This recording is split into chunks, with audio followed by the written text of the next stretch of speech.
folks, and welcome to Monumental Music Moments, the talk show where we discuss hot takes, gather opinions, and banter over the current and future state of the music industry.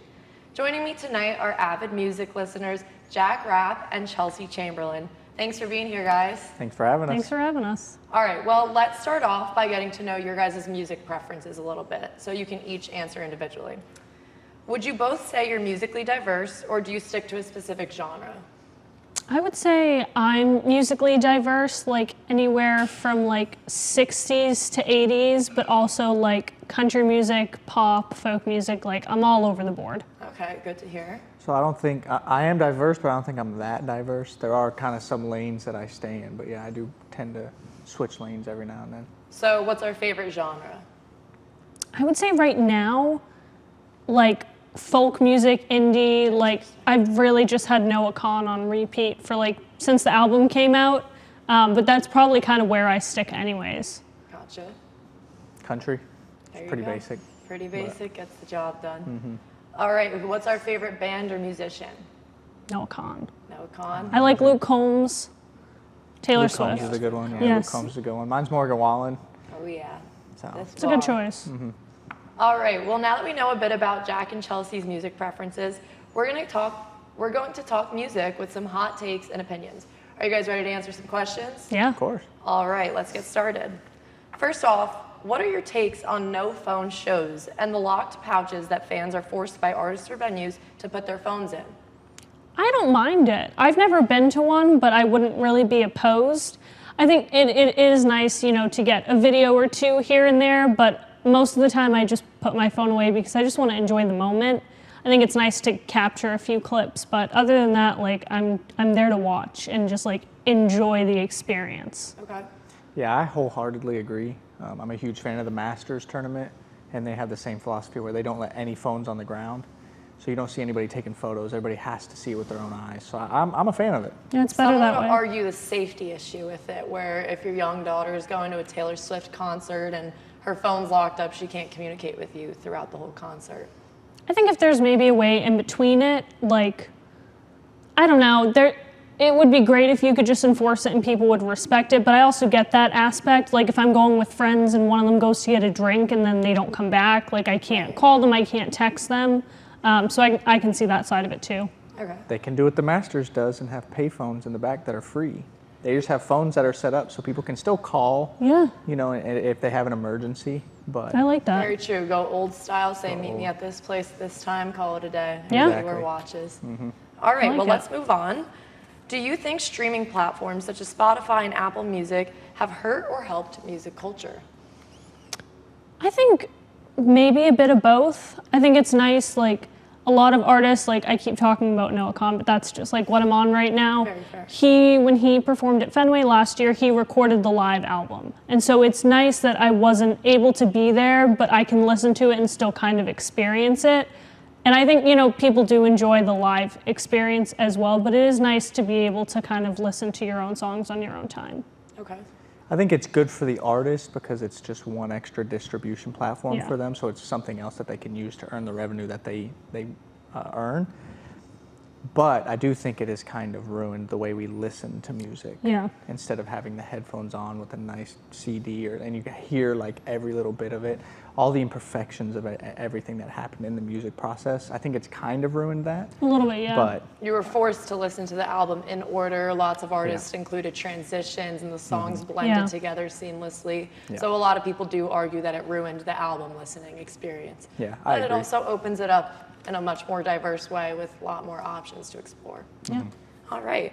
Number 3, do you think instrumental music will ever grow out of popularity due to digital genres like EDM, house, and techno gaining popularity? I don't think so. I don't think so I don't either. think it will. I think, you know, a lot of new things have come out about how like instrumental music can help you focus, it can help you de-stress, it can help you when you're doing work. Like, I think there's so many other benefits to it, where I'm sure, you know, EDM and house, like it's a good time to go out and listen to that and be with friends, but sometimes you just want like regular instrumental music when you're like painting, doing homework, all those things. Yeah, I agree. And I think as things kind of continue to evolve, I think it's going to always go with it. So it's like a trend for now. I don't know if it's a trend. I think it's been here, and it's Here to stay. Kind of Definitely ebbs here and to flows stay. in popularity. Yes. Yeah, that's probably better, yeah. Okay, understood. Thank you. Number 4, what are your hot takes on AI usage in music? Should it never be used as a tool, or used as an autonomous song producer? So I think normally I would say I'm like not for it, but we did just take a class on AI and I can appreciate AI music. I think it's good if you're looking to create something specific for like the background of a presentation, an intro, an outro, like something specific to a video that you're creating. But I do think that sometimes it can kind of mitigate like how artists really create and produce songs and the work that goes behind it. So I think maybe it kind of depends on what you're using it for. Okay. See, I'm going to disagree. I think it kind of takes away from the authenticity of what these artists are actually creating, right? It's supposed to be you, your feelings, what you're, trying to put out. And I think AI just kind of like gets in between that. Yeah. Okay, interesting. Number 5, what do you both think makes modern artists stand out in this oversaturated industry? I think it's the lyrics. Really? I think so. I mean, there are a lot of songs like, I love country, but the songs are a little repetitive, which is fine because I like them. But I think it depends on the lyrics and like the personal history, their personal experiences that go into it that really make them. Anyone can write about heartbreak or moving away, but when it really happens to the artist and it's a real life experience, I think that's what makes their lyrics stand out, and inevitably they stand out. Okay. I agree with what you said. I think there's layers to it. I think lyrics are part of that layer. But I think if you have good music, a distinct sound, and then layer like lyrics on top of that, you kind of create something that's definitely very different. But is it easy to get a distinct sound in this age where AI is making its own music and the market's so oversaturated? I think there might still be some things yeah. we haven't heard yet. Probably. I think it's a lot harder though. Because I will Definitely. say I'm not a lyric person. Like I listen to my music for the instruments. I know all the words, but I don't sometimes always process Gotcha. what's coming out of my mouth. And I'm like, a oh. lyric person like through and Yeah. through. And I've only recently realized that people are on very opposite spectrums of that. It's very I interesting. mean, I listen to it to feel something. And if There you it's go. relatable to me, like that's what I'm looking for. I guess it depends on if you're more of an audiophile. Yeah. If you really get that from the sound versus like listening to understand what they're actually saying and Yeah. going through. Very good perspective. All right, number 6. If you could only choose one, would you rather listen to live music only at a small local venue or only at large arenas? Small local venue, all the Really? way. Yeah, I small like local an venue. intimate show, like you're there for the music. Some people, you go to a concert, you're there to drink, you're going with friends to take pictures. But I feel like when it's a small local venue, like everyone's really there for the music and the artist. Yeah, I agree.